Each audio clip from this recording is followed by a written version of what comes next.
सीता, आजपासून हा तुझा मदतनीस. सीतानं लिखाणातनं मान वर करून एक नजर समोर टाकली. ढेबे सर समोर एका तरुण मुलाला घेऊन उभे होते. याचं नाव आदर्श. यांनी जर्नलिझम आणि MBA केलंय. अनुभव फारसा नाही आहे, पण हुशार दिसतोय. आता याला तू तयार कर. तिने एक कटाक्ष आदर्शकडे टाकला. साधारण 25शीचा तो तरुण.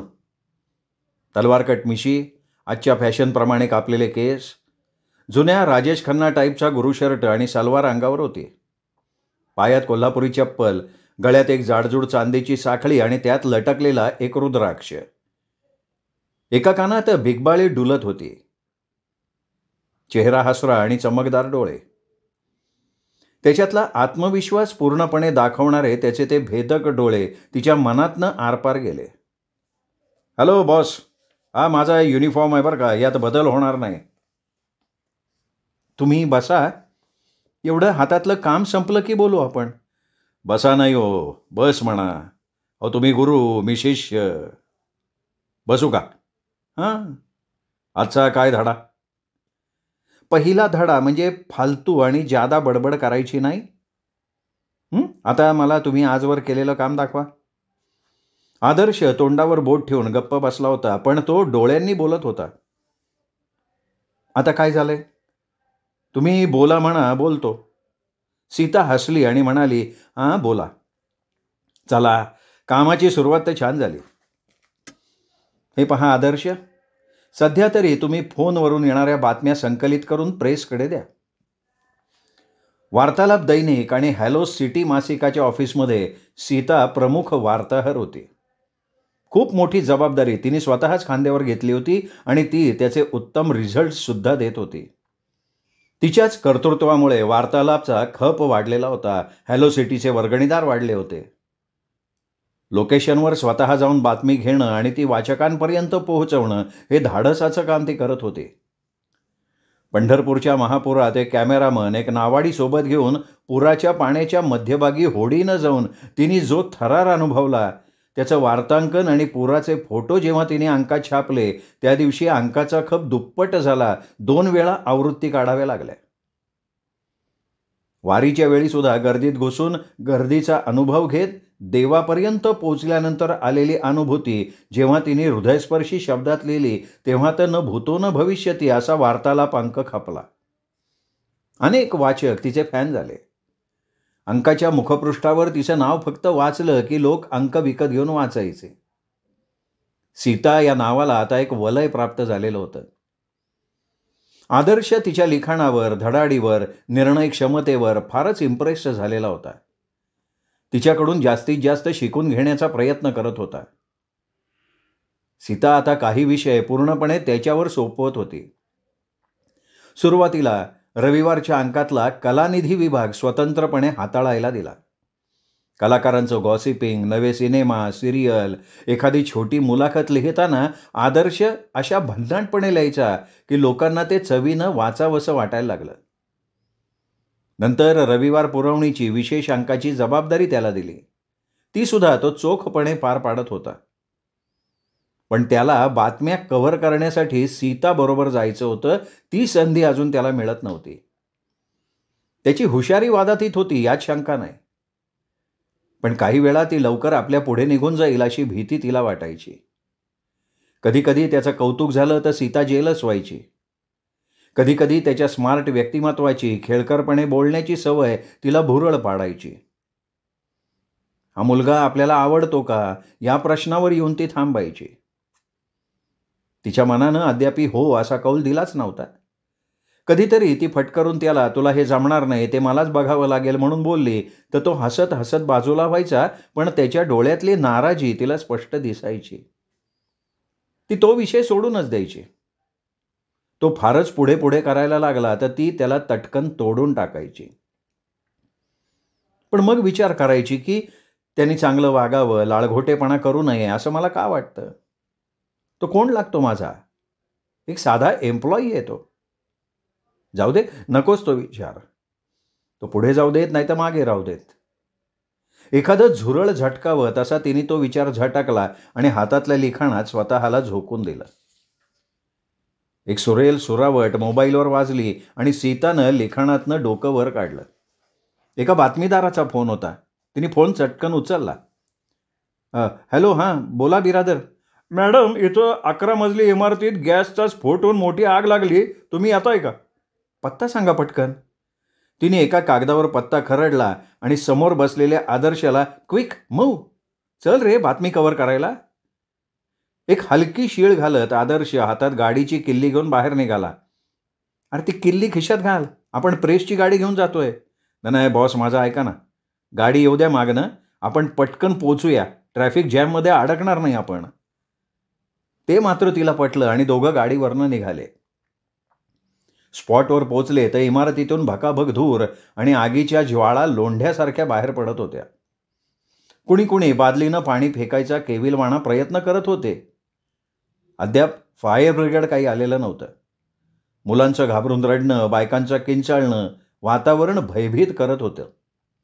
क्विक असं म्हणत सीता त्या इमारतीच्या पायऱ्यावरून वर 7व्या मजल्यावर पळत पळत पोचली सुद्धा. मन विदीर्ण करणारं ते दृश्य होतं. एक लहान मूल होरपळून गेलं होतं. बाई पुरुष भाजले होते. स्फोटानंतर घराची पार वाताहत झाली होती. डबे फुटून धान्य, पिठं, डाळी जमिनीवर सांडून राडा झालेला होता. कपडे फाटून विस्कटले होते. अतिशय विदारक दृश्य होतं. सीता कॅमेरामनला फोटो काढायला सूचना देत होती. हातातल्या छोट्या डायरीत नोंदी करत होती. इतक्यात कुठूनशी अचानक एक ठिणगी उडाली, तिच्या ओढणीवर पडली आणि क्षणात तिच्या ओढणीनं पेट घेतला. ती ओढणी झटकून काढेपर्यंत अंगावरच्या कोडत्यानं खालच्या बाजूनं पेट घेतला. ती जोरात ओरडली, आदर्श. आदर्श पळत आला. त्यानं झटपट तिचा टॉप फाडून बाजूला केला, सलवार काढली आणि स्वतःचा पॅन्ट आणि शर्ट तिला घालून तिची लाज झाकली. ती या शॉकनं आणि तिथल्या धुराच्या कोंदट हवेनं जवळपास बेशुद्ध झाली होती. आदर्शनं गडबडीत तिला 2 हातांवर उचलून घेतलं, धावत टेरेस गाठलं. एव्हाना अग्निशमन आलं होतं. आरडाओरड, हातवारे करून त्यांनी त्यांचं लक्ष आपल्याकडे वेधून घेतलं. त्यांच्या शिडीवरनं तिला पाठीशी घेऊन तो खाली उतरला. प्रेसच्या गाडीतनं थेट सिटी हॉस्पिटलला पोहोचला. तिला ॲडमिट केलं. स्वतः खाली जाऊन नवे कपडे घेऊन घालून सुद्धा आला. विशेष भाजलं नव्हतं, पण धुरामुळे श्वास कोंडला होता. ऑक्सिजन लावला, ड्रेसिंग केलं. ती शुद्धीवर आल्यावर डॉक्टरांची परवानगी आणि औषधं घेऊन तिला तिच्या फ्लॅटवर सोडून तो घरी गेला. आणि इथेच तिच्या मनात त्याच्याविषयी प्रेमाचं बीज पडलं. प्रेम फुलायला लागलं, दरवळायला लागलं. दोघांनी ते लपवायचा कधी प्रयत्न नाही केला. त्या आगीच्या बातमीचं शब्दांकन आदर्शनं केलं. त्या बातमीत त्यांनी तिच्या धाडसाबद्दल लिहिलं. वार्ताहर असावा तर असा, बातमीसाठी वेडं धाडस करणारा. या बातमीनं लोकांच्या मनात सीताची प्रतिमा आणखीनच उंचावली. सुमारे 2 वर्षात दोघांचं प्रेम पूर्णत्वाला पोहोचलं होतं. सीतेला आता विवाह हवा होता, तर त्याचं म्हणणं होतं की काही वर्ष लिव्हिनमध्ये राहू. वास्तविक आदर्श हा एक भ्रमर होता, मध संपला की दुसऱ्या फुलाकडे धावणारा. पण सीता आपल्या प्रेमाच्या बाबतीत सिरियस होती. आता मात्र अधूनमधून दोघांचे खटके उडायला लागले. आबोला सुरू झाला. कोणीतरी मनवायचं, पुन्हा हसायचं. एक दिवस आदर्श म्हणाला, राणी 8 दिवसांची रजा टाकतेस का? मी अलिबागला एक फार्म हाऊस बुक केलंय, आपण दोघंच राहूया. कामाच्या व्यापानं कंटाळलोय. सीतालाही एका छोट्या ब्रेकची गरज होतीच. आदर्श म्हणाला, आपण माझ्या बाईकवरनं भन्नाट वेगानं जाऊ, वारा पिऊ, रोमांस करू, थांबत थांबत जाऊ, चालेल का? अरे चालेल काय, पळेल मला. दोघंही सकाळी सकाळी निघाले, रमत गमत खात पीत. संध्याकाळी समुद्रकिनारी असलेल्या एका फार्म हाऊसवर पोहोचले. तिथे एक जोडपं कामाला होतं. त्यांनी यांचं उत्तम स्वागत केलं. मस्त सोलकढी थंडगार प्यायला दिली. दोघं फ्रेश झाले, समुद्रकिनारी भटकून आले, मस्त नॉनव्हेजचं जेवण केलं. ती रात्र त्यांच्यासाठी स्वर्गसुखाची होती. पुढे सगळ्याच रात्री सुखाची खाण होत्या. दोघं एकमेकात पूर्ण विरघळून गेले होते. तिथलं कामवालं जोडपं सुद्धा त्यांच्या आनंदात मिसळून गेलं. चेष्टा मस्करी, खुशी, शिट्ट्या, गाणी वेळ भराभर सरकत होता. 6व्या दिवशी मात्र सीता दिसेनाशी झाली. रायबानं विचारलं, "अहो साहेब, बाईसाहेब कुठे गेल्या?" "अरे तिला पुण्याचं एक काम आलं म्हणून ती रात्रीच गेली. पण काम आटोपलं की परत येईन म्हणाली आहे." पण आदर्शचं बुकिंग संपलं तरी सीता परत आली नाही. आल्या आल्या आदर्शनं सीताच्या घरी बघितलं तर ती नव्हती. आजूबाजूला चौकशी केली तर ती सुट्टीवर गेली आहे एवढंच समजलं. तो ऑफिसला गेला तर सगळ्यांना त्याला एकट्याला बघून आश्चर्याचा धक्का बसला. "अरे सीता कुठे आहे?" "अरे ती तर 2 दिवस आधीच आली आहे पुढे." "हां?" 2 दिवस वाट पाहून संपादक साहेबांनी तिच्या घरी फोन केला तर तिथेही ती नव्हती. तिचे आईवडील तातडीनं पुण्यात आले. सर्वसाधारण अंदाज घेत त्यांनी सरळ पोलिसात तक्रार नोंदवली. तिचा फोटो पोलिसांना दिला. पोलीस तपास सुरू झाला. पहिल्यांदा सीताची सगळी माहिती, तिचं चारित्र्य, वागणूक याविषयीची माहिती घेतली. तिची आणि आदर्शची मैत्री 2 वर्ष चालू आहे हे कळल्यावर त्यांची सुई आदर्शकडे वळाली. शिवाय तिला शेवटचा बघणारा तोच होता ना. त्यांनी फक्त एवढंच सांगितलं की आम्ही लग्न करणार होतो. होतो म्हणजे ते काही जिवंत नाही काय? नाही सॉरी, म्हणजे लग्न करणार आहोत. पण कामाचा लोड खूप होता. आम्ही दोघंही कंटाळलो होतो. आम्हाला ब्रेकची गरज होती म्हणून आम्ही अलिबागला गेलो. शनिवारी गेलो होतो आणि पुढच्या शनिवारी परतणार होतो तर ती गुरुवारीच मला म्हणाली की ऑफिसचा कॉल आलाय, अर्जंट जावं लागेल. मी शनिवारी परत येईन, आपण अजून आठवडा सुट्टी वाढवूया. मग मी बरं म्हणालो. स्पेशल टॅक्सी घेऊन ती गेली आणि त्यानंतर तिचा पत्ता नाही. मी तिची खूप वाट बघितली आणि मग रविवारी सकाळी मी परत आलो.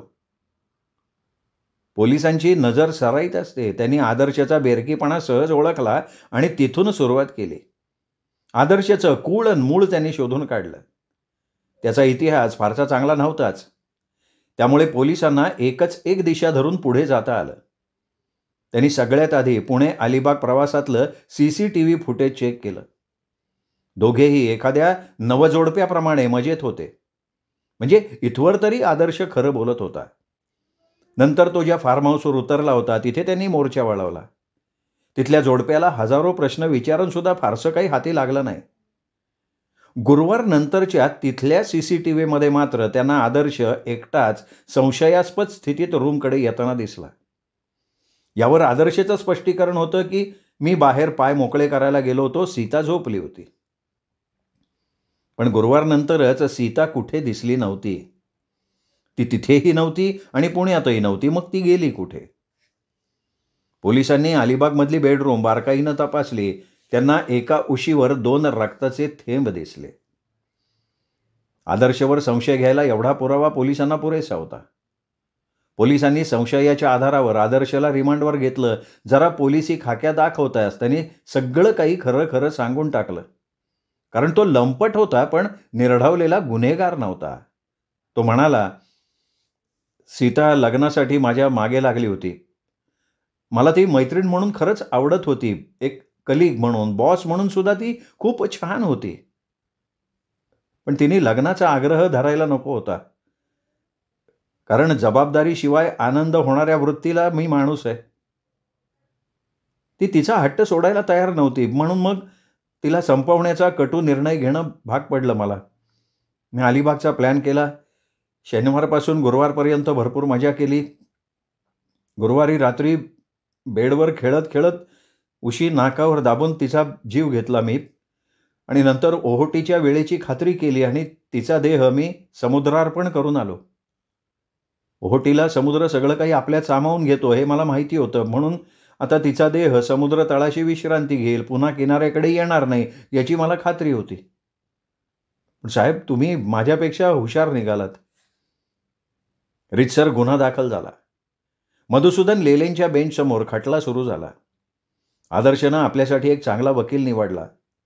पोलिसांसमोर जरी त्यांनी कबुली जबाब दिला असला तरी कोर्टात त्यांनी गुन्हा नाकबूल केला. अलिबागचं ते घरगडी जोडपं, प्रेसमधले काही सहकारी, सीताचे आई वडील, फॉरेन्सिक लॅबचे डॉक्टर अशा साक्षी झाल्या. पोलिसांकडचे पुरावे भक्कम होते. उशीवरचं रक्त सीताचंच असल्याचं स्पष्ट झालं. CCTV फुटेज पण स्पष्ट होतं. मृतदेह नसल्यामुळे संशयाचा फायदा घेण्याचा प्रयत्न सरकारी वकील करत होते.